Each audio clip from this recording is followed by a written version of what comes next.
North Korea, at the center of a confrontation with the US over the hacking of Sony Pictures, experienced a complete internet outage for hours before links were restored, according to a US company that monitors internet infrastructure. Dyn, the New Hampshire-based internet monitor, said on Tuesday the reason for the outage was not known but could range from technological glitches to a hacking attack. Several U.S. officials close to the investigations of the attack on Sony Pictures said the U.S. government was not involved in any cyber action against North Korea.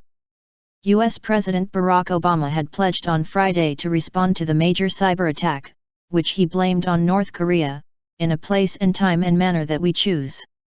Dyn said North Korea's internet links were unstable on Monday, and the country later went completely offline.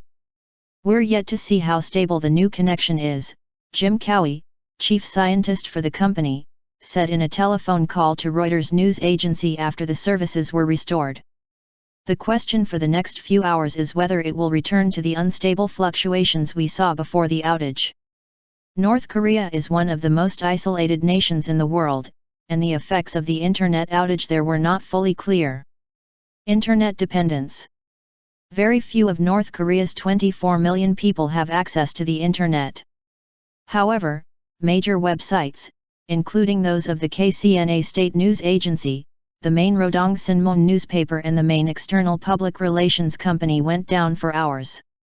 Almost all of the country's internet links and traffic pass through China, except, possibly, for some satellite links.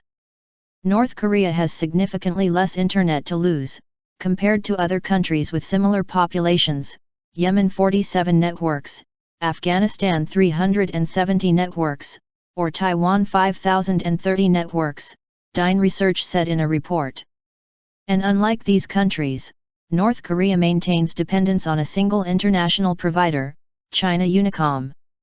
Meanwhile, South Korea, which remains technically at war with the North, said it could not rule out the involvement of its neighbor in a cyber attack on its nuclear power plant operator. It said only non-critical data was stolen and operations were not at risk, but had asked for U.S. help in investigating.